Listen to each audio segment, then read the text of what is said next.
is a special presentation of HBO Sports, the network of champions. For the anti-hero Mike Tyson, it began as a love story. The romantic portrayal of how the elderly, eccentric trainer liberated the boy from a reform school to educate him in the secrets of combat art won fans by the millions. And the boy paid it all off with a dressed-down warrior persona and a string of sensational knockouts. True to the old man's prophecy, he became the youngest ever heavyweight champion and embarked on a path toward immortality. He's down again and in serious trouble. A path marked by glamour, gargantuan consumption, and excess. A path made darker and more complicated with each shedding of the superstar's skin. A path that ended abruptly in Tokyo, with the once invincible destroyer forlornly searching for his lost mouthguard. He would never again be the same, but his public was still blinded by romance. For a long time, Lennox Lewis beat everyone but couldn't satisfy anyone.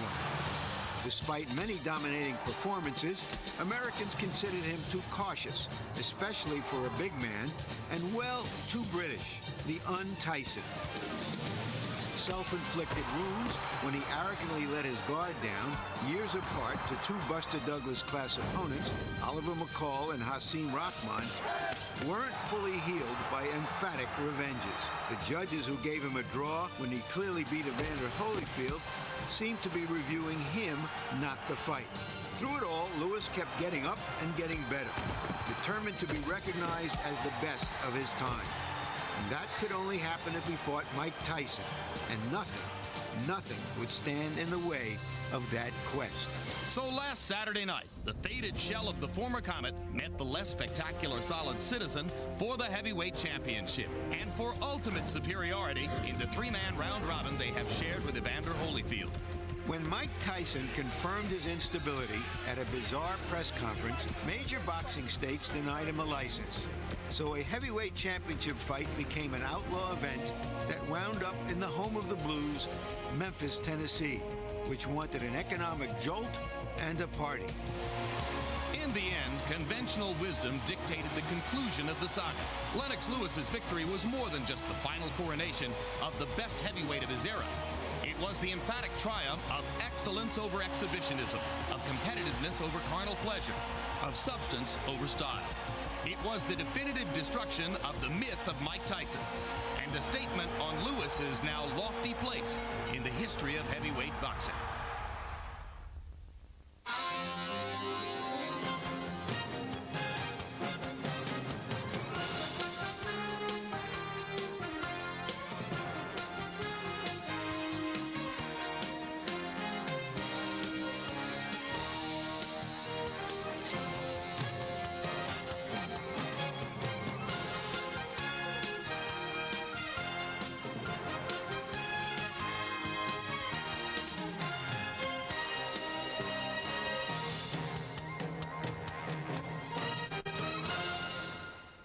Again, everyone, I'm Jim Lampley, along with HBO boxing analyst Larry Merchant. We talked for years about the possibility, so clearly did many of you, and last Saturday night it finally took place. Mike Tyson's long-awaited opportunity to move back to the top of the heavyweight division, where his many fans thought he belonged. Lennox Lewis's chance to prove once and for all that Tyson was nothing more than a carefully preserved and marketed myth. Larry, in an overall sense, what took place in Memphis? Lennox Lewis gambled his reputation on one defining fight. And in winning that huge bet, he exposed an illusion, the Tyson of the 90s. Mike Tyson was such a force of nature in the 80s that he was able to sustain that image by raging through minor opposition for a decade, all the while descending from the fictional story of a redeemed bad boy to a proudly unredeemable, troubled felon. In Memphis, Lewis made Tyson the minor opposition, and he established himself as one of the great heavyweights. As you're about to see, and later here in the studio, we'll have a conversation about the fight with Lewis himself and his increasingly legendary trainer, Emanuel Stewart. Well, even in the final days, as the boxing world gathered in an environment so big fight exotic, it may as well have been this generation's Kinshasa, Zaire. Skeptics speculated on what untoward event might knock the bout out again. But at 10:15 Central Time last Saturday, the two fighters finally exited their respective dressing rooms. So let's go back now to Memphis to hear how Fran Charles called the fight in company with Larry and George Foreman. Let's take a look at the tail of the tape for this World Championship heavyweight bout between Lennox Lewis and Mike Tyson. Lewis is 10 months older than Tyson. Tyson will turn 36 at the end of the month. And it's Lennox Lewis enjoying a 6-inch height advantage and a 13-inch reach advantage. When both fighters stepped on the scales, Lewis weighed nearly 15 more pounds than Tyson. Incidentally, both camps expected their fighters to come in at about 5 to 6 pounds lighter. Apparently, there was a problem with the scale. 5 of the last 7 Mike Tyson fights have ended in controversy.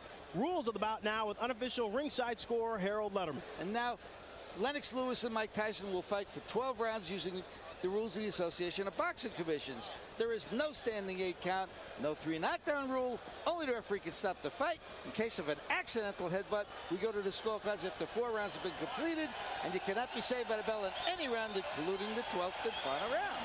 Fran. This is the moment the crowd here at the Memphis Arena has been waiting for. Here comes Iron Mike Tyson, born and raised in the Brownsville section of Brooklyn, New York. For the first time in Tyson's 55-bout career, he will enter the ring as an underdog. Lewis is an 8-5 favorite. But when he enters the ring, Fran, he'll find out that he is surely the favorite in this crowd. And entering the ring, this fight has already exceeded the expectations of many just a short while ago. The city of Memphis learning on a trial and error basis.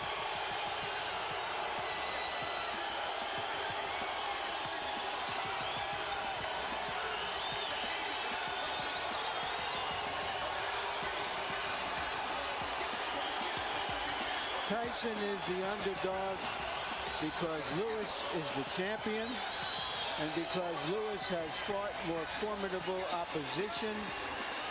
In the last 11 years, Tyson has fought just one top heavyweight, Evander Holyfield, and lost both times.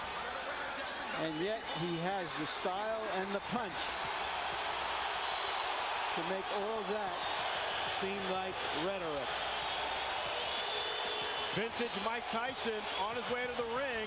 No rope, just a towel. And black boots, no socks. We'll see vintage Mike Tyson once the fight starts. The good thing about Tyson, he's filled with sweat. That's what you want your fighter to be, nice and wet before a fight. As you can see, there is a row of security guards lined up diagonally across the ring. These two fighters will remain separate until the first bell. I think it was probably Vince McMahon, the genius behind the World Wrestling Federation, who arranged all of this. There you get a good up-close look at the 3-time heavyweight champion, Lennox Lewis. We mentioned he comes in as the favorite. Lewis was hoping for a more partisan crowd tonight since England is participating in the World Cup soccer tournament. Many Brits electing to follow the soccer matches rather than come over to Memphis. So Lewis's supporting cast may not be as strong as he likes. Yeah, but you go around this city, I've run into so many people speaking with that British accent that you would think there is no World Cup. This town is loaded with the British. Lennox Lewis really made this fight happen after the fracas at the New York press conference when he was bitten by Tyson. He could easily have gotten out of it if he wanted to. He didn't want to. He sees this as an opportunity to confirm his place as the best heavyweight of the 90s.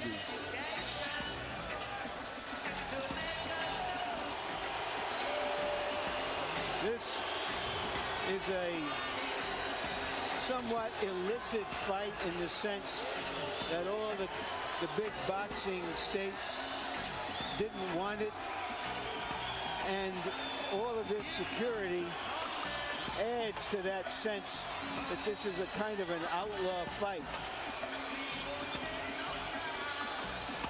I think they wanted it. They were just too afraid to accept it, to get it.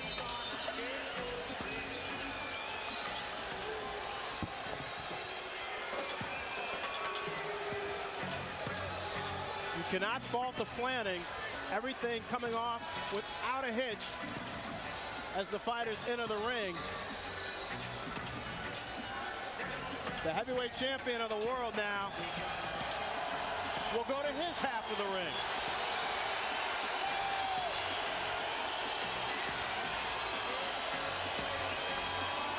Lewis 13-2-1 in championship fights.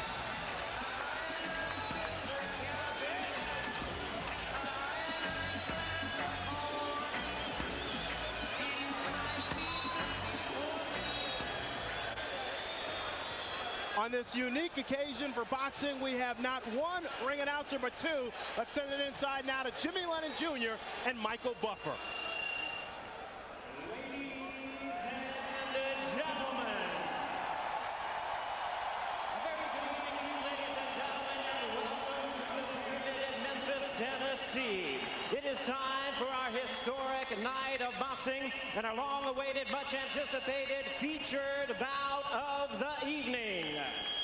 This bout coming away is brought to you by Lion Promotions, Main Events, and Fight Night, Inc. in association with Prize Fight Promotions, as presented by the undisputed King of Beers, Budweiser. Tonight here in Memphis, Tennessee, we will turn the page to another chapter in the history book of boxing legends. Ladies and gentlemen, this is the main event. 12 rounds of boxing for the linear, legitimate, and universally recognized, undisputed heavyweight championship of the world. The three judges assigned to ringside scoring this contest on the 10 points must system are from South Africa, Alfred Bukwana; from Thailand, Anik Hongtongkam; and from Belgium, Bob Logis. And when the bell rings, your referee in charge of the action from the United States, Eddie Cotton. All right, fans, here we go with the main event of the evening. And now, ladies and gentlemen in attendance and boxing fans joining us around the world, the time for talk is over. The time to fight is here. It's the time we've all been waiting for. Live from the Pyramid in Memphis, it's fight time!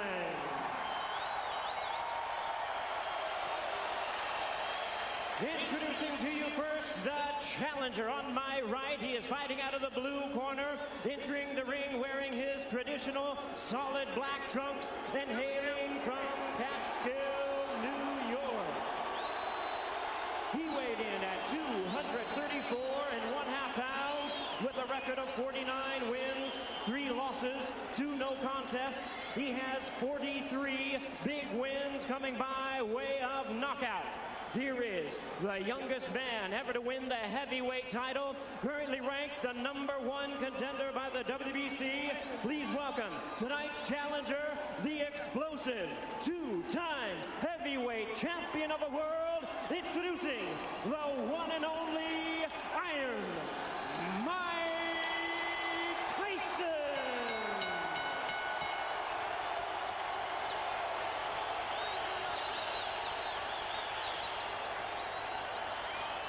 And fighting out of the red corner, wearing white, trimmed with red letters, and officially weighing 249 1/4 pounds. He captured Olympic gold in 1988. Now, as a professional, he has 39 victories, including 30 knockouts and 3 world titles. He has 2 defeats and a draw. All by way of rematch have been changed to victories. making him one of the few men in boxing history to have virtually defeated every man he has ever faced. Ladies and gentlemen, from London, England, presenting the three-time world champion, the linear, legitimate, and universally recognized, undisputed heavyweight champion of the world, Lennox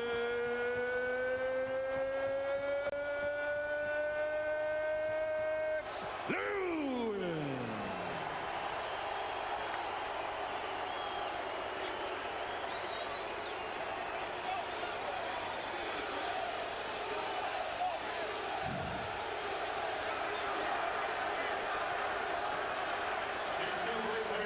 Now, step forward when the bell rings. Only one will be Destiny's hero. Only one will pass from heavyweight greatness to heavyweight legend. So now there's only one thing left to say. Ladies and gentlemen, let's get ready to rumble!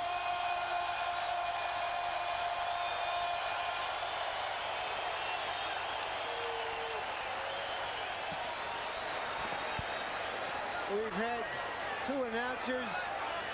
I wonder if we're going to have two bells when this fight finally starts. Well, you don't want to have two punchers too cautious. And that's what can happen when you have dynamite punchers. They are both too careful.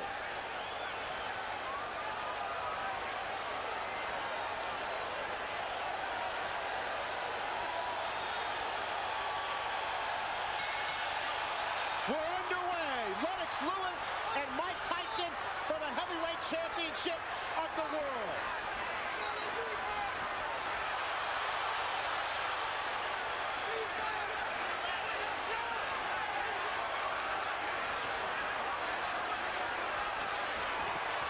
Tyson attacking Lewis, and Lewis comes right back with 3 uppercuts. It was one initial uppercut that changed everything right now. Lewis unloaded an uppercut with a surprise. Lewis ripping from down low, and Tyson tries to counter, and Tyson unveils the quick left hook. It's what we expected in the opening moments. I'm surprised Tyson is able to hit so easy with an uppercut. There was no missing. Tyson may have been slightly dazed by one of those uppercuts. May have, no doubt about it. The man in between Lewis and Tyson, Eddie Cotton, 6'5", 250 pounds. And that's no accident. Cotton handpicked to make sure he can handle the masses inside the ring. It's going to get real ugly if Lewis keeps clinching the way he's doing. Well, what is he supposed to do when the smaller man dives into him? You better fight Tyson. You better fight him. You better fight him good. You start clinching him, you give him all the courage that he needs. But that's what Holyfield did to him. He clinched him and frustrated him. It's different because Holyfield is down low. This man is up high.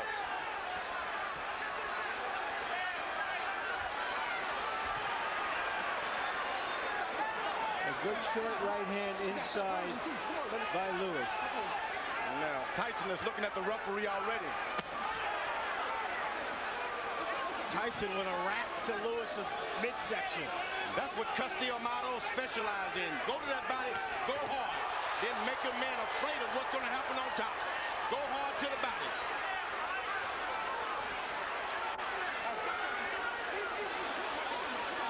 Emmanuel Stewart, Lewis's trainer, told us Lennox cannot fight backing up. That's when Mike Tyson is most dangerous. Tyson still, though, seems to be the aggressor of the two. Lewis downloads with a big right cross. That right seemed to land in the back of Tyson's head as he lowered it. And he's allowed Tyson to stop moving his head now. But this is real ugly. The referee better caution Lewis about the holding. Tyson right now trying to figure out a way to get in close close enough to punch the much taller Lewis. This man ain't much of a fighter. Just settle down. If you really would see how bad he looks, it would be surprising.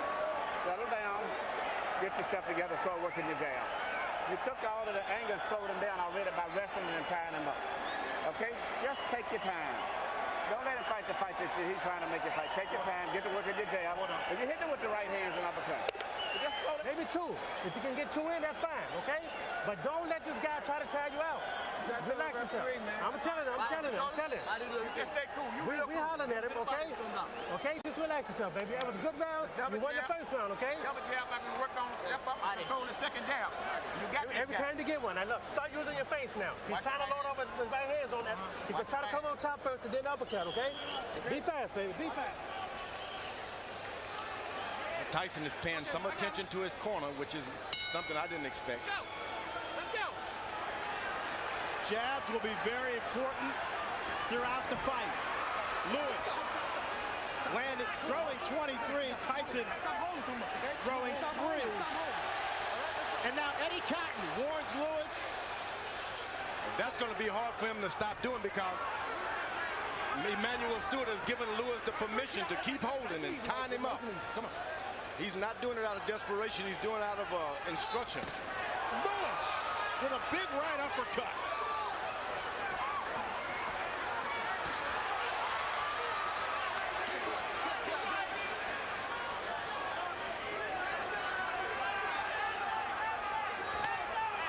Now Tyson able to get in a left jab. That's not what you want to see.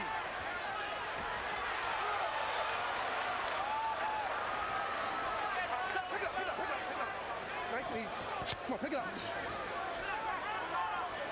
So far, that referee is getting in there quick enough.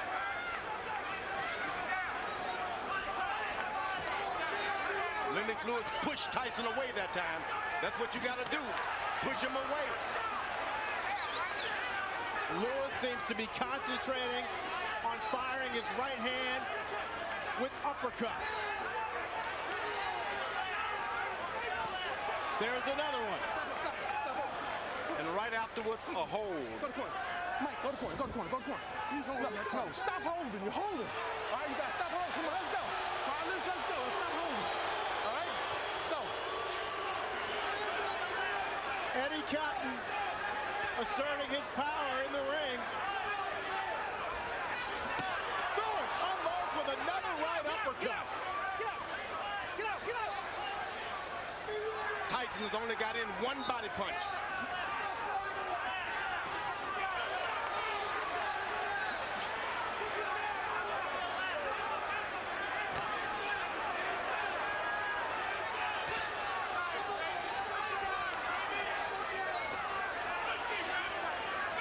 Tyson still trying to figure out a way to get in. His footwork and his speed used to be such that he could easily get inside bigger guys. You know what he's doing? He's just got to wait a couple of rounds. Big guys get tired quicker than the shorter guys. Just got to wait. Just keep your head moving and wait. There's a second body punch by Mike Tyson. Lewis pushing Tyson away also for the second time in this round and delivers another solid uppercut.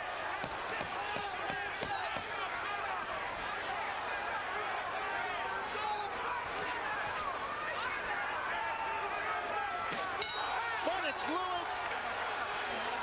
Another right hand to the jaw of Mike Tyson.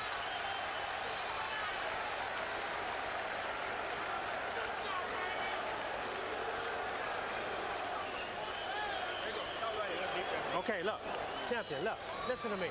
Remember I told you, you cannot let this man throw too many jabs at you without you coming back with something, right? Okay, look, you started using your face, but you quit jabbing. You have to be in this man's chest. You understand? Make this a very ugly fight now, okay? I want you right in. Gonna change it. He's slowing down real bad. 35. It's 35 that round. Left hand. Keep your hands Work up. your jab. The jab is pumping now. The jab is pumping. That's what you're waiting for, right there. Keep your hands up, baby. Keep Fighting your the right hand masterpiece that round. Dude, you're on your way. Mouthpiece. There you go. There you You're go. on your way, baby. George, Lennox Lewis has been holding his hands very low. Is he inviting a disaster? Well, Tyson is real low. You got to put your hands down where your man is, and he's not doing it. It's just that if you're up too high, you can't get that shot in. That's the danger of fighting a taller guy. But he's doing an excellent job of out-jabbing him now and being cautious. Tyson is desperate. Total punches in round 2, according to CompuBox Punch Stat. Lewis 22 of 40 for 55%. Tyson 7 of 35 for 20%. Going into this fight, everybody thought that Mike Tyson had the stronger jaw. He has certainly shown a strong jaw in this fight because he has taken some solid shots so far. He's allowing Lennox Lewis to just move around the ring and do whatever he wants.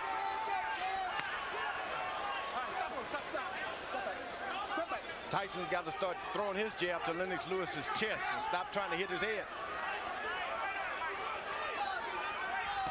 That's a good body shot by Mike Tyson. He can get that right hand down there low and make it sound. He's coming on top with it sooner or later. Ronnie Shields told Tyson to make it an ugly fight. Is that because he thinks that Lewis has had his way from a distance? Yeah, he wants him to get closer. Don't make it look so pretty standing out there bobbing and weave. Get close, make it raggedy. Get out, get out, get out. When we met with Shields, he told us he showed Tyson a lot of tapes of himself back in the 80s. There was a lot of head movement. He was in balance, and he used his jab a lot more. And you see Lewis is putting his head on, hanging down on the boy's head. This could cause some problem with the referee, and I'm telling you.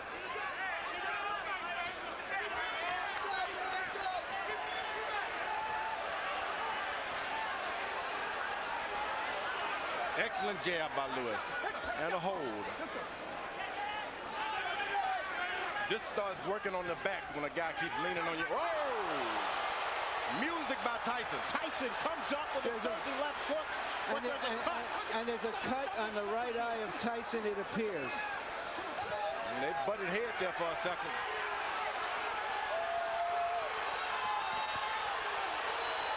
Lewis got hurt that time also.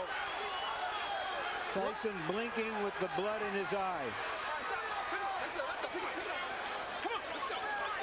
Lewis calmly looking at his corner and saying, I've got it under control. The referee better get in there. You can't instruct him. You got to just brush your way right through.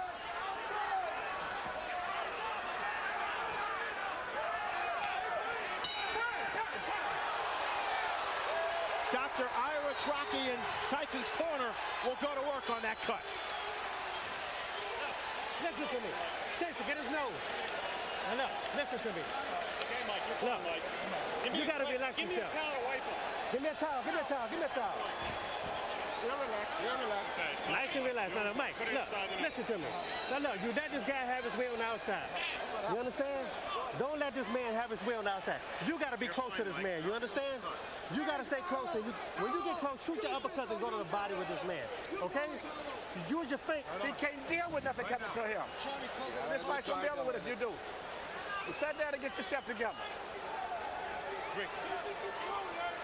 You can't just be retent just to do this here and do this. And shoot that damn uppercut some. The man is tired. Here's Lennox Lewis's jabs as he has his way from outside. And that first jab there may have caused the cut. Lewis averaging 25 jabs per round. When he throws that number, he's very dangerous. Stop in there. Let's go. Stop in there. Stop in there. Come on, let's go. Let's bring in Harold Letterman to see how he has the fight scored through 3. Okay, Fran, 29-28, 2 rounds to 1, Lennox Lewis. Fran, I just looked over at Eddie Cotton, and he signaled to me that the cut was caused by a punch, not a headbutt. So if this fight gets stopped because of that cut, Lennox wins on a TKO.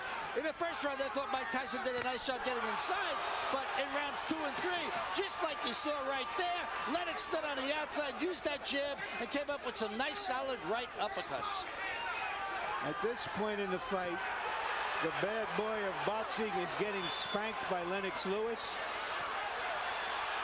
but he is always dangerous. Lewis following the Holyfield blueprint, push pushing Tyson back, leaning on Tyson. And right now, firing that right cross at will. When Tyson gets close, Lennox Lewis changes and stops everything. Folds his chin up. Now there's blood apparently coming from Tyson's nose.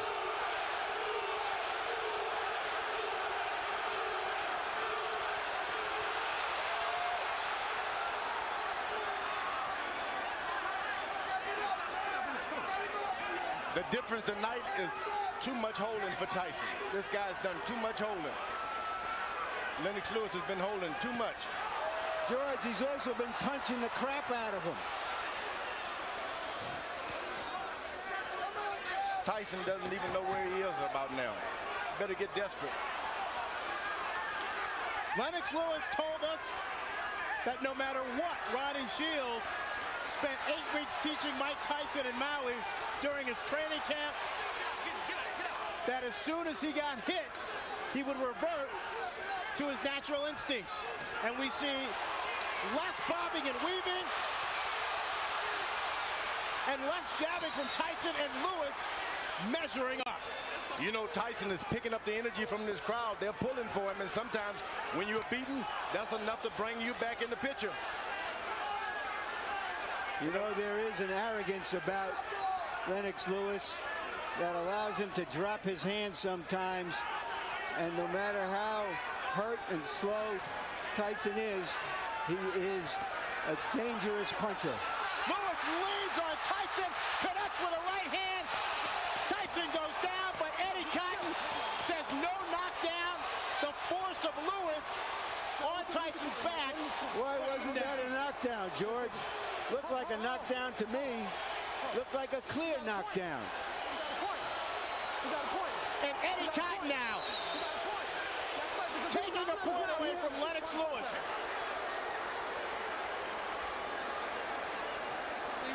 It's like this, and you still doing this shit. Don't turn it back in. Then get this motherfucker out of here, man. You can fuck around and get caught with some crazy shit. Step it up, the man is finished. Put them shits together, baby. You ain't never took it to himself. Get your hands. You cannot just run in.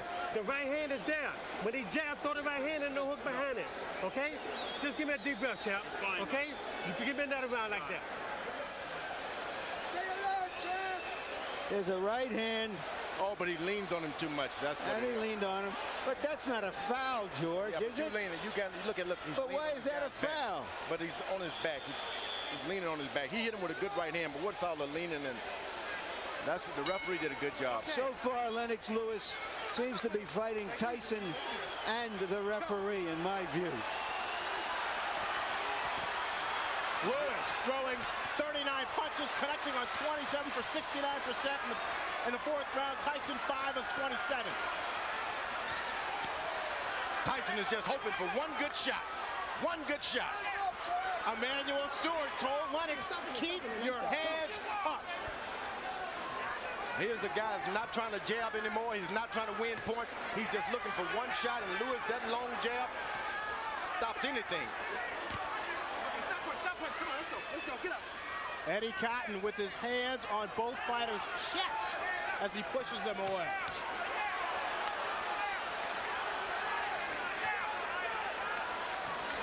Tyson just can't find the distance. Now he goes leaning on his head again. If he goes down by a shot, the referee is still going to get him. But Tyson's lowering his head. Tyson looks worn out. He is. And tired. He is. Once again, Eddie Cotton is what. Don't do it again. I'm taking another point away. Let's go, Mike. I don't know what the champion is doing to deserve these kinds of calls from Eddie Cotton. A lot of people were concerned about some political calls from the referee, and right now, in my judgment, we're seeing some of it. Tyson bleeding now from both eyes. Get up. Lennox Lewis should never been playing around. He should have had him and jabbing him and pecking him. He should go on and lower the hammer on him and stop playing around with the jab. You got a man hurt. He's waiting to go. Finish him out because you're just going to get yourself in trouble waiting around for a better shot.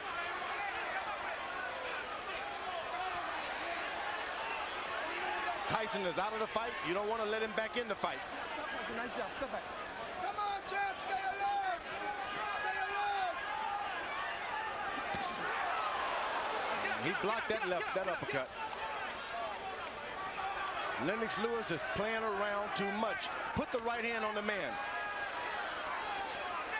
Hands up, champ. Hands up. Booyah,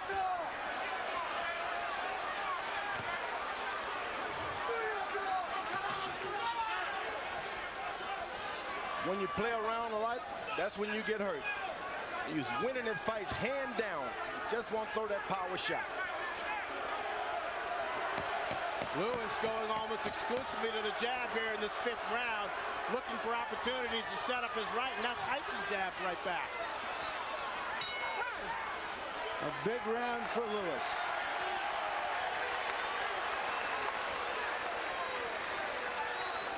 Because you got a dead man in front of you, and you still doing this. Just let that shit go. This fight is all the way. You gonna fuck around and let him catch you with some shit if you don't watch. That man is dead out there, but he wants to quit. And you out here playing. No. Give me all you got one round. Just let me go hands. I just want your hands moving this round. Can you stay close to the man and get your hands moving this round for me? Mike, you go out, you're fine. No, I need your hands moving. You got too much distance. You let this guy jab the hell out of you. You got to move your hands. Now we got to win this. Doing this. The man has said that let this shit go. Right hand over top, right hand uppercut. Stay alert, Lennox. As long as this fight going, this man is dangerous. You better get him out of here. Exactly. Goddamn right. Now, this is ridiculous. Stay alert. Hands up, stay alert. Here's the right hand that opened the left eye of Tyson. Emmanuel Stewart imploring his fighter to take care of business, echoing the sentiments of George Foreman. Now Tyson should take a round off now. Let this guy move into him a little bit. You don't need to chase a puncher around all night like that. Lewis again landing at will. In the 5th round, 31 of 50 for 62%. Tyson throwing just 17 shots, landing 6 according to CompuBox. That right hand hurt Tyson that time. Tyson is hurt. Better do something. Lewis, another strong overhand right. Okay, stop pushing. Stop pushing.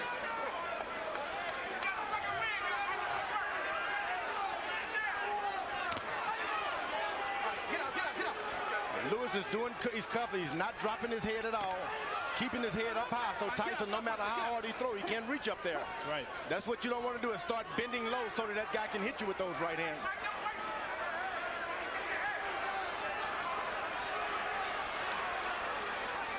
Tyson looks very tired. You better believe he's tired, and he's hurt, but he's a puncher.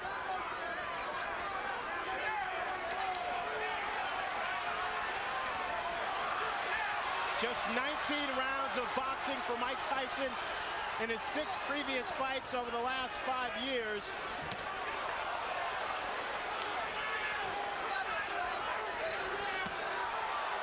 The lack of stamina may be showing up.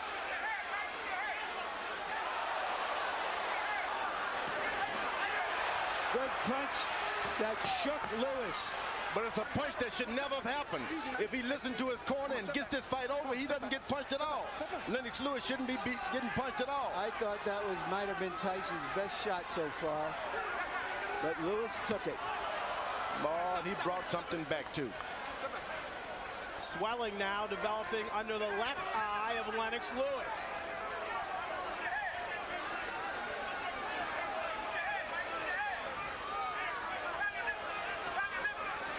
Now you slice, Tyson slows down. Don't charge him, just slow down. Keep your head moving. Get your win for the second half of this fight. Then you can do better. It's very hot in this arena, very hot. And the big guys will start to get tired anyway.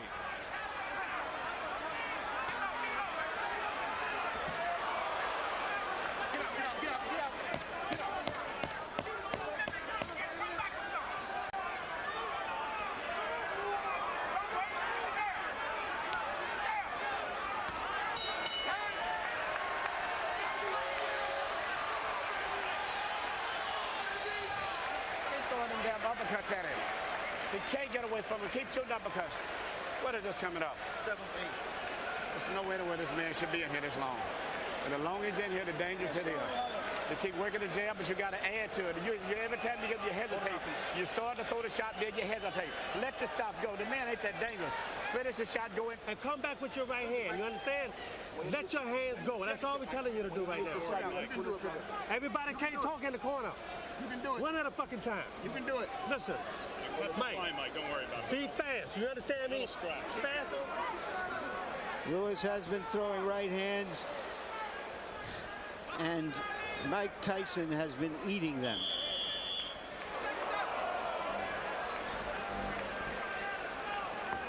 Guy with a shorter neck, a longer neck would have been on the canvas now. That short neck of Mike Tyson. He's built to absorb punishment. There's no doubt about that. With that 19-inch neck, 230 pounds, and a 5'11" frame, Tyson showing he definitely has a strong chin.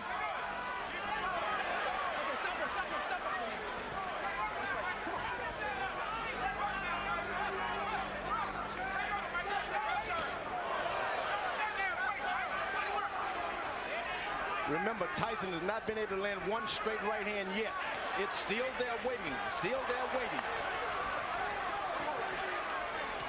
Let's bring in Harold Letterman and see how he has the fight score. Okay, Fred. All I gave was to Mike Tyson was round one. I mean, 4-1, one even, 58, 55, Lennox Lewis. Eddie Cotton just warned Lennox Lewis for using an elbow, or a forearm. But in any case, Lennox Lewis just champion him to death.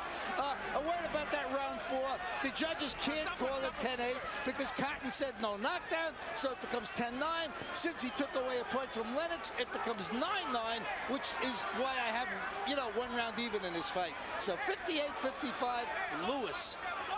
All you have to know is that so far, it's all Lewis.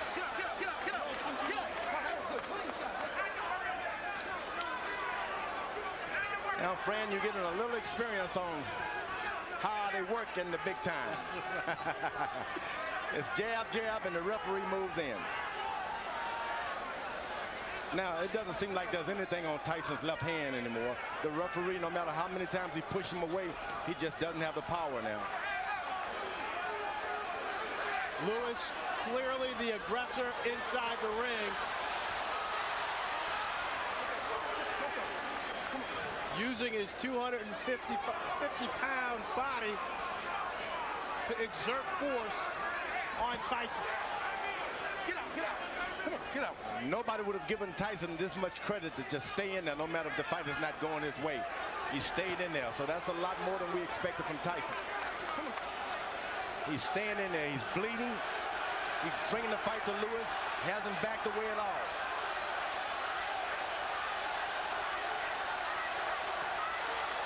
He can't take too many more of those right hands. Lewis keeps that up. That fight is gone. Lewis sizing up Tyson.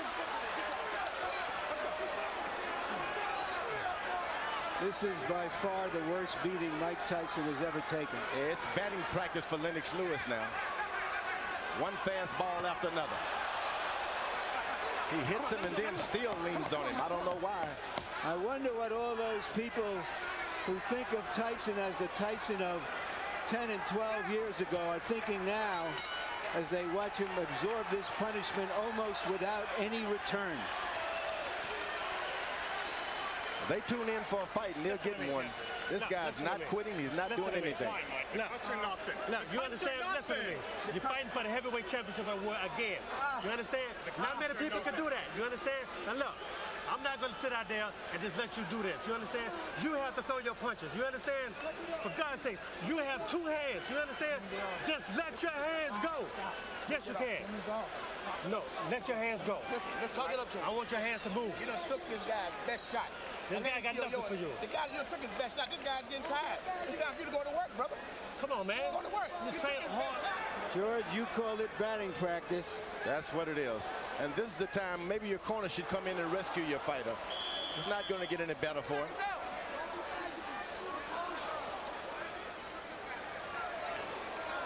I have an old warrior that's taking a beating like that, and he doesn't show me anything this round. I'm going to throw the towel in myself. I'm going to keep him on the stool. batting practice numbers that Barry Bonds would be impressed with. 31 of 46 for Lennox Lewis in round 7, 67%. Tyson landing just 4 punches, throwing only 17. Tyson told his corner he'd had enough. I believe, George, you're right. He might have been looking to end the fight on his stool. He seems virtually useless now, just taking punishment, maybe looking and hoping to bait Lewis into one punch. Yeah, I would give him the alternative. Look, Tyson, you put up this round or I'm going to stop the fight. I'm not just going to let your brains get beaten out doing nothing. Mike Tyson's stock is falling faster than Enron. Oh, good right hand by Mike Tyson. If you don't finish your guy off, that's what you can expect. You're not doing anything to him, so he'll do something to you. There's another good right hand. And I mean, he's aiming to come back on that right hand on top. Tyson knows he needs a knockout to win. He's never had a knockout past the 7th round. Lennox Lewis tripling Mike Tyson with a big uppercut, and Eddie Cotton separates the fighter. He's called it a knockdown, thinking that Tyson's knee touched the canvas. I'm not sure I saw that. I don't think I did either, Larry. Lewis unloaded.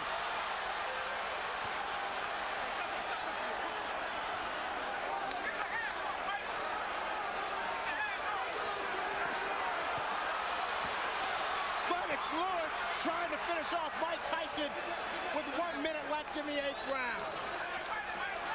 Mike Tyson highly motivated to come into this fight, hoping that this fight would redeem not only his career, but his whole life. Oh, he's doing a good job. He's got heart. You can't take that from him. Big right hand from Lewis, and Tyson goes down for the 3rd time in his career.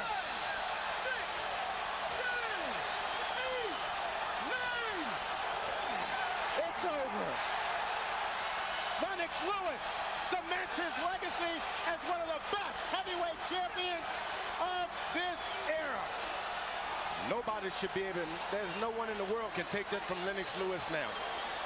He is no doubt the best heavyweight of all time. What he's done clearly puts him on top of the heap. He fought a virtually perfect fight, George. There's no doubt about it. He did everything. He controlled it from the beginning. He was patient. He never let Tyson get off. Tyson looked old and slow.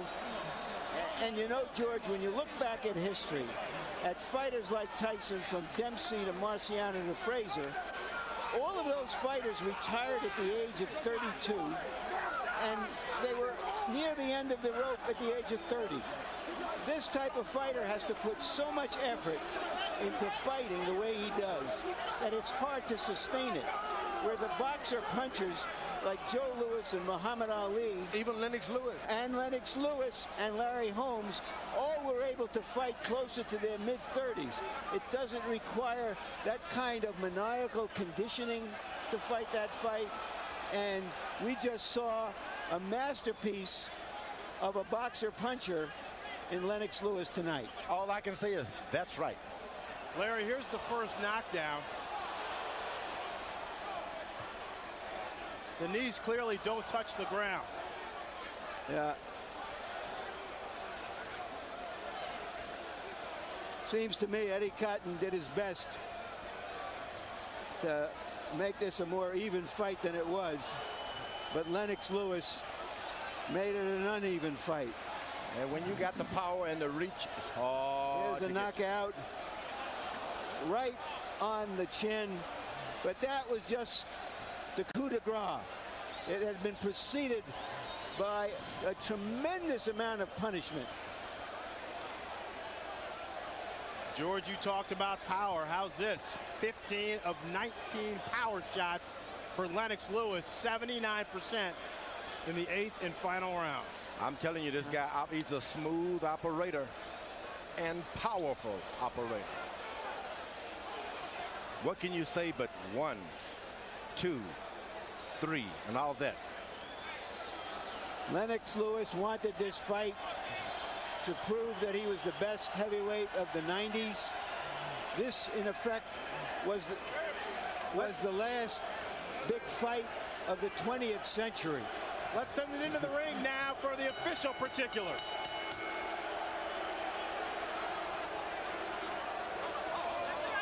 Ladies and gentlemen, tonight here in Memphis, Tennessee, the legacy of a three-time heavyweight champion has been embraced as the referee reaches the count of 10 at 2 minutes, 25 seconds of round number 8. The winner by knockout victory and still the undisputed heavyweight champion of the world, the pride of Great Britain, Lennox Lewis.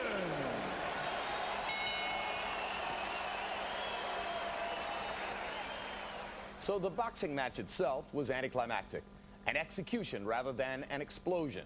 And by Monday, water cooler talk would center not so much on the details of Lewis's demolition of an outclassed opponent as on the bizarre post-fight interview conducted by both fighters in the ring with Jim Gray. Mike, have you changed your opinion now of Lennox Lewis? Well, no. Believe it or not, I've known Lennox for like 15, 16 years. We've always been friends, but in competition, the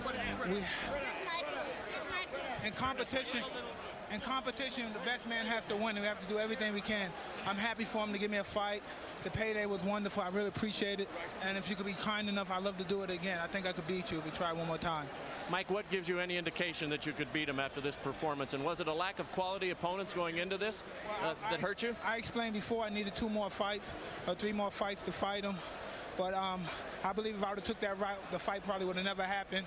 He wouldn't have waited for me. And again, he was just splendid, a masterful boxer. I just take my hand off to you. And just please, if you can give me one more chance, I'd be greatly appreciative. Are you interested in that at all, based on the way you controlled this fight? You know, I just wanted to complete my legacy. You know, everybody was saying that, you know, this fight is going to count on my legacy. So I just wanted to prove to the people that, you know, I'm the best fighter in the world, on the planet. No guy tests this, man. You prove that right now. You were quite annoyed. You had some very derogatory things to say about Mike coming into this fight. You said you had to win this fight to clean up boxing. Do you feel you've accomplished that? Well, I showed boxing, you know, who's the best in the world. I went out there and showed them I'm a pugilist specialist. I can adapt to any style. And, you know, he showed me one style that a lot of people didn't think I was going to be able to deal with. But I was able to deal with it. A lot of people thought he was going to get away from my jab, but nobody gets away from my jab. Mike, you behaved tonight. Everybody. Biggest fans, brother. Manny Stewart, say that again.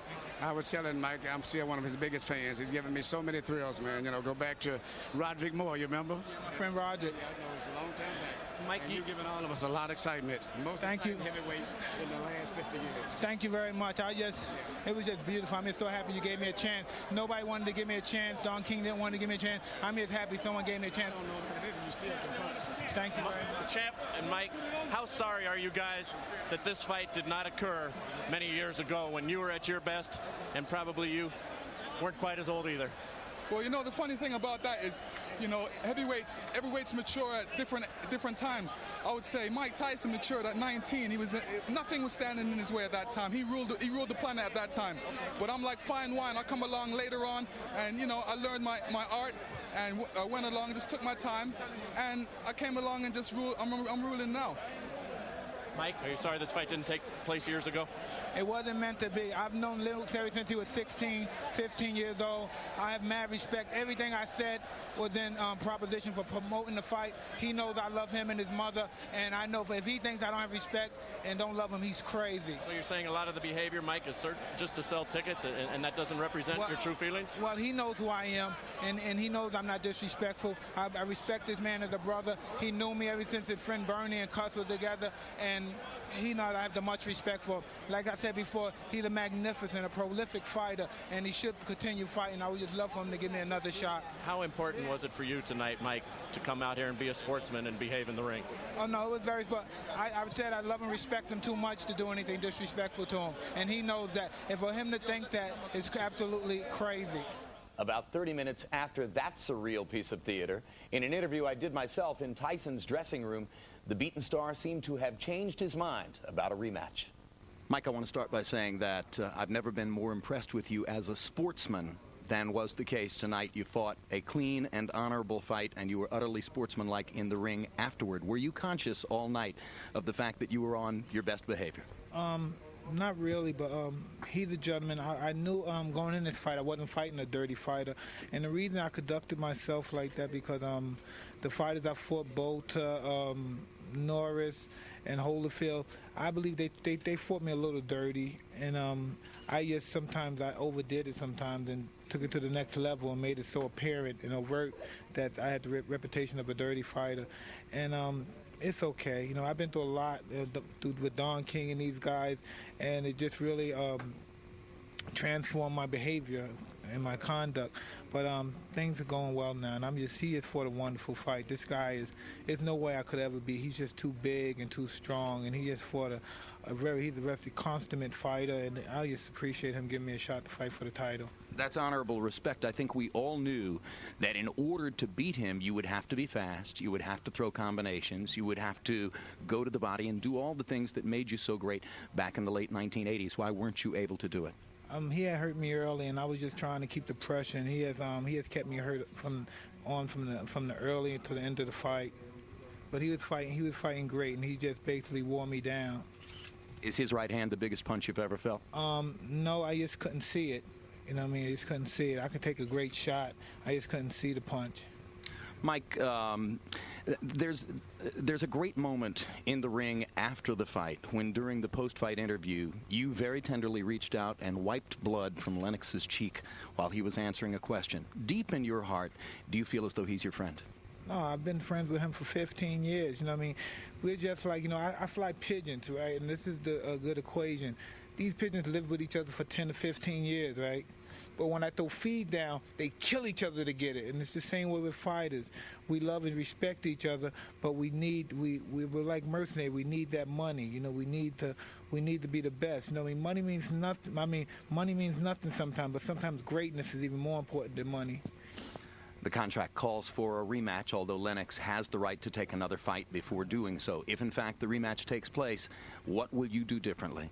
I don't know. He fought great, man, and I don't really think I could beat that guy if he continues to fight like that. But like I said, I'll fight him again, and I'll fight him with all the great aptitude to win. I won't never quit, but I'll fight to beat him. If you were him, and you've been at that pinnacle, knowing what he's accomplished now and the joy he must feel at getting this victory, would you consider retiring? It's basically up to the fighter. The fighter is basically how he feels. You know what I mean? If he wants to retire, he should retire. Real fighters really never retire. You know, we hang out to the last moment. At least I do. You get as much as you can, and you get your body beat as little as possible. But, you know what I mean? You try to get as much as you can out of your body.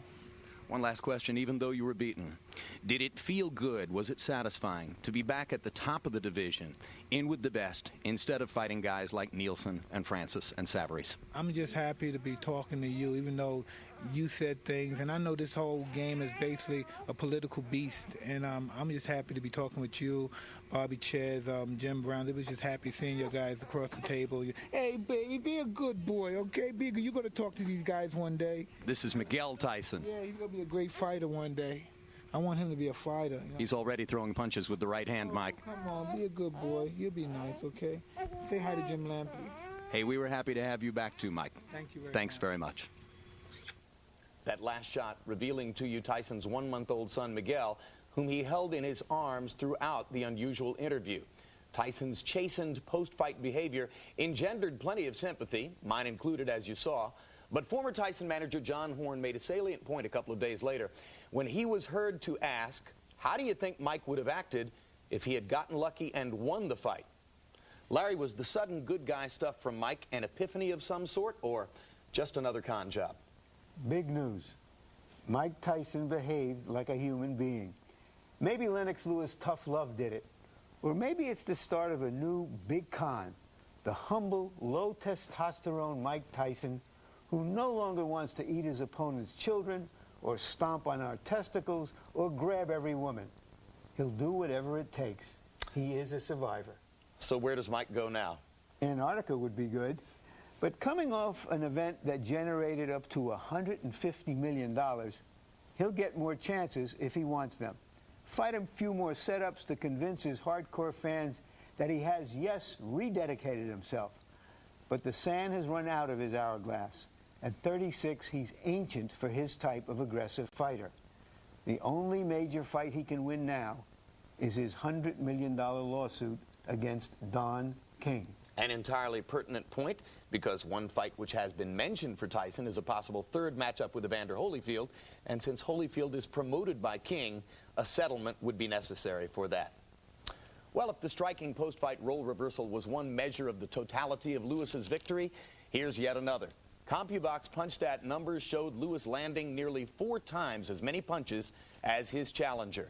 In the area of jabs, Lewis landed more than half of his, held Tyson to 15%. But the biggest dominance came in the area of power punches. Lennox Lewis landing 68% of his bombs. Translation, at will. Joining us now in the studio are the architects of this complete annihilation, Lennox Lewis himself, and his trainer ever since his first loss 9 years ago, Emanuel Stewart. Lennox, I wonder if you were surprised at how rapidly your arsenal seemed to take away Tyson's will and commitment, or was that the opponent you had expected to see? I think both. You know, a lot of sparring partners find it difficult after a couple of days to get away from my jab. So I realized how it affects those type of boxers. And then, you know, Mike Tyson hasn't done anything to really prepare for a boxer like Lennox Lewis. Manny, what was the plan coming in for how to deal with the expected Tyson aggression? Exactly what Lennox did. He went out the first round and established that he was not afraid of Mike. He stood toe-to-toe with him, and it's kind of like an alley fighting type situation for about a minute. And then after that, he let Mike fight himself. And Lennox just grabbed him, tied him up, diffused him, and then at the end of the first round, Mike was a little more fatigued, and also he had a little respect for Lennox's punching power. But then Lennox came out the second round and went into his battle plan, which was to make Mike fight at a distance where Mike couldn't fight. And once he got inside of that distance, Lennox shut him down and pushed him right back out there again and kept working with his jab until he systematically destroyed him. Did Buster Douglas create the blueprint for this? And did you show this fight to Lewis at any time? Lennox himself was looking at the Buster Douglas fight just prior to us departing to go to the arena. But really, the thing, yes, and the thing that was interesting is that Buster carried the fight to Mike behind a jab, not just alley fight. And Lennox did it, but I reminded Lennox of the fact that you punch a lot harder than Buster Douglas. Yeah. So yeah, that was the main thing. I said, you punch a lot harder, and physically you're a much stronger man. Before the fight, 2 weeks before, in fact, Panama Lewis came onto the scene, notorious character, barred from boxing. What significance did that have to you, and how did you deal with that? Panama Lewis is primarily known in boxing as a guy who brings in a lot of illegal substances, so to say, and does a lot of illegal things in fights. So as a result, I only interpreted that he was brought in possibly to do something illegal. And so as a result of that, I led the commissioner and everyone to believe that I would accept a urinalysis, a drug test before the fight, which meant they could do that and then take the illegal drugs, and Mike would be fighting with that possible. So to prevent that possibly happening, at the very last minute, I told the commissioner I would not accept that, and I changed my mind, and I insisted on the drug test being taken after the fight. So that way, whatever was in Mike Tyson's system would have to show up. And they were, I think, kind of confused. There was a big, big argument over that. And finally we won, and I think that kind of neutralized anything that Panama could have possibly did. Okay, now you're in the fight, and almost right from the get-go, it seems, first that the referee is in trying to establish order, maybe because he's afraid of an outburst, and he's doing all the talking to you. And then it seemed like you were fighting 2 men. Yeah, I definitely had another person against me. I was shocked that he was actually saying that I was holding, because, you know, holding was like I would be in trouble and I would actually be holding his arm. But I was just making sure that he wasn't able to use his left arm, because I noticed in previous fights he usually comes up with an elbow or something. So I didn't want to be fall prey to any of those kind of shots. So I kind of held his hand there, And that's the only thing I did. He was holding my left arm, and the referee came in and warned us. I was really surprised, but for a lot of good fighters, that can interrupt your focus. But for me, I was very focused on Mike. I didn't even let the ref bother me. I wasn't even looking at him. At one point in the fight, he said, "Look at me, look at me." And I still didn't look at him. I was really focused on Mike. Well, Lennox and Emmanuel, let's take a look, actually, at the activities of referee Eddie Cotton, which caught our eye during the fight. And we'll ask both of you to comment on this sequence of events, which suggested, as Larry pointed out, that Cotton's entire focus was on you, Lennox, while he paid no attention to whatever transgressions Mike might have committed. This is in round number 2, and already a warning to Lennox. I thought he was breaking this kind of scene. I didn't even understand this call. I didn't even pay attention to him. I was just worried about Mike at that point. And this one, he said I hit him when he was down. At that point, you can't really argue with the ref because it just wastes your energy, so you still got to stay focused. Did you fear that he was trying to steer the fight in Mike's favor? I definitely realized that he was against me, and I figured, okay, maybe he's a bit paranoid. Everybody's a bit paranoid, especially surrounding this fight, and he doesn't want to let anything go.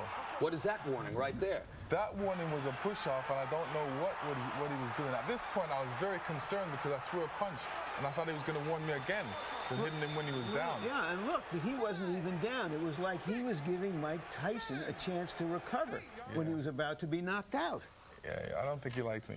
Well, he administered a stand-in 8 count, which we clearly made clear in the rules that there is no standing 8 count. If you have to interfere, the fight is over with. I thought that a couple other times there he interfered once again, and even you noticed the manner and demeanor of him. It was really personal against Lennox, and you could see that. Never that he won Mike. In the first one, it was you could see Mike in the clinches telling him, say he's holding me, and the referee pushes Mike, punishes him off, and then does what Mike tells him. So you had a lot of extraneous factors to worry about, Emmanuel. We're going to take a look on tape right now at how animated you became in the 3rd and 4th rounds, trying to get Lennox to go ahead and get the business of the fight over with. Here's your performance. He can't deal with nothing coming to him. This fight's gonna be over with if you do. You sit down and get yourself together. You still doing this shit. Don't turn it, bang him. Get this motherfucker out of here, man. You can fuck around and get caught with some crazy shit. You got a dead man in front of you, and you still doing this. Just let that shit go. This fight is over with. So, Emmanuel, was that about the referee and your fear that he was trying to take the fight away from Lennox? Yes, I was more concerned at this point about the referee, to be very honest. I never wanted to let Lennox know that because it would get him more agitated. But I could see that the referee was like leaning towards trying to find any excuse to disqualify Lennox. And the longer that the fight went on, I think the more of the opportunity. And I wanted Lennox to try to end it as much as possible. But I didn't realize that in the 4th round, he caught Mike with a very good right hand that really hurt his wrist, which we saw later on.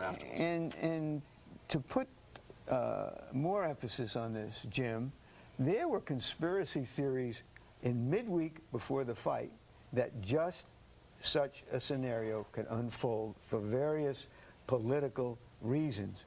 And to see it as brazen as we saw it was quite remarkable. Distracting to you, Lennox? It wasn't really distracting to me because I said, you know, we're in it. You know, these are my judges, and I didn't realize the referee was so one way. Did it make you nervous that Manny was so agitated and seemed so eager for you to go ahead and get it done? No, I was really relaxed. I was so relaxed for this fight. You know, I started to worry for myself. I was worried, am I too relaxed?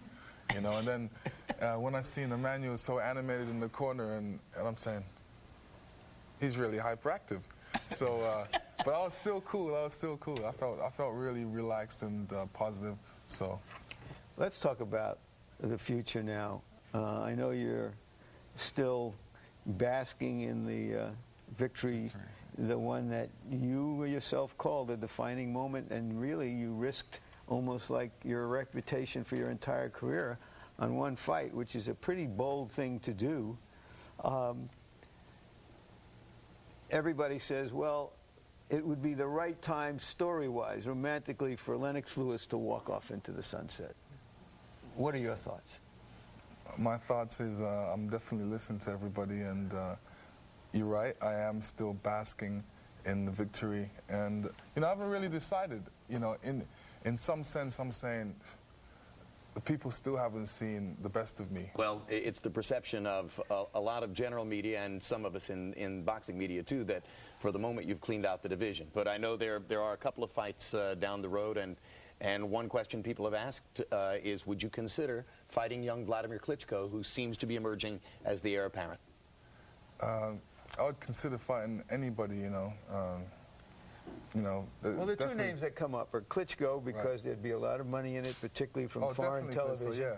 And perhaps Kirk Johnson, if he wins that version of the title against John Ruiz in July, because he's a Canadian and it might be a big event up there.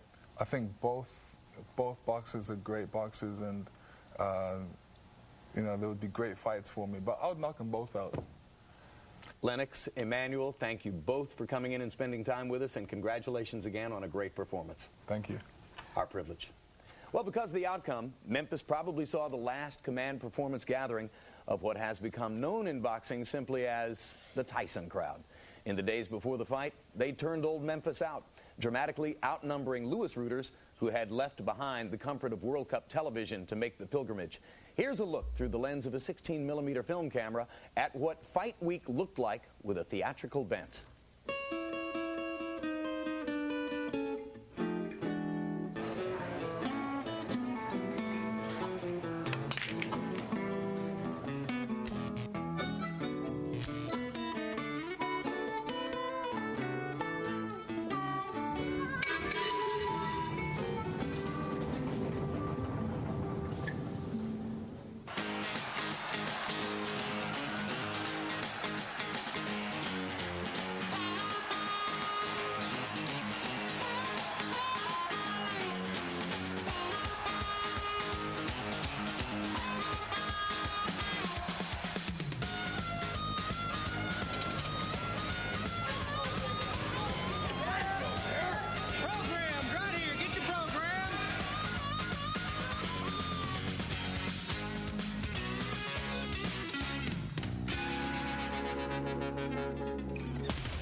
The crowd in the arena overwhelmingly in favor of Mike Tyson.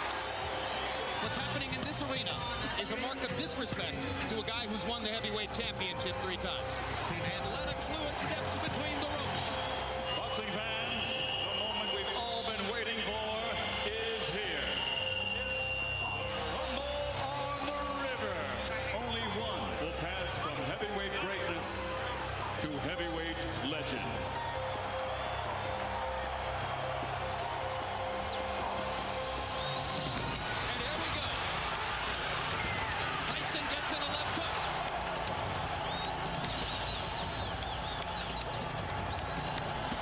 And they're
Maybe some of those British fans who stayed home because of the big price are regretting it now. The ones who came had a terrific time.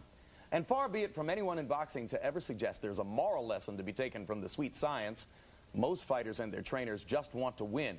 But to the keen observer last Saturday night, there was something bigger on display than just Lennox's complete superiority as a fighter. The larger advantage goes to Lewis's sheer humanity. He's much bigger and better than Tyson, not just in the ring, but in life. And that, as much as anything, is what brought Lennox Lewis to the top of the heap. Larry, where does he rank now in heavyweight history? Here's one way to look at it. There are 4 legendary fighters in the pantheon of great heavyweights, fighters who transcended the sport and marked their times: Muhammad Ali, Joe Louis, Jack Johnson, and Jack Dempsey. In no particular order, Lennox Lewis joins Larry Holmes, Evander Holyfield, Joe Frazier, Rocky Marciano, and George Foreman to round out a top 10. Just an opinion. What about Tyson? He belongs in a separate category with Sonny Liston. Fighters with tremendous ability, but none of the stability to be considered great over the long haul. Hopefully, Tyson doesn't wind up like Liston.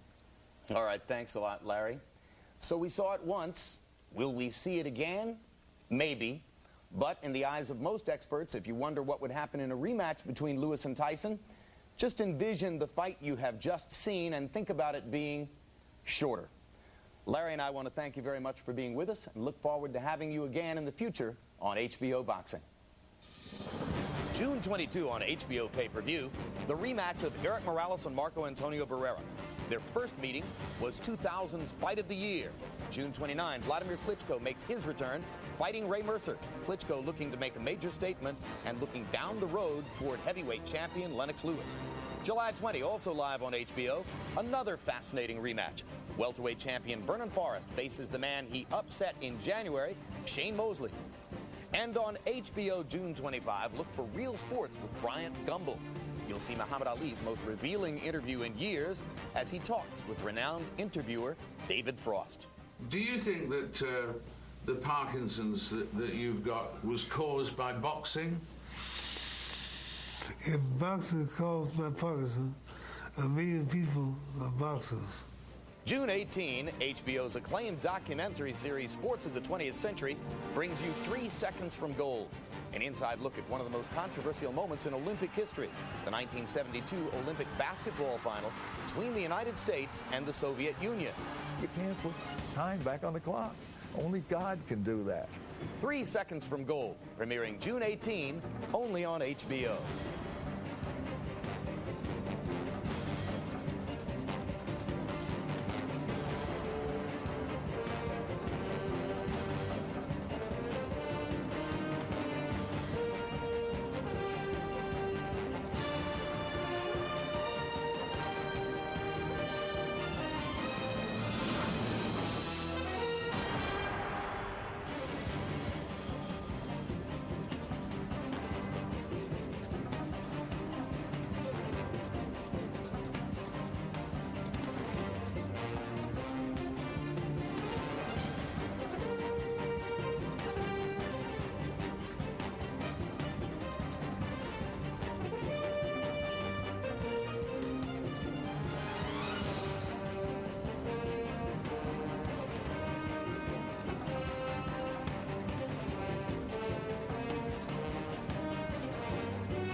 This has been a presentation of HBO Sports.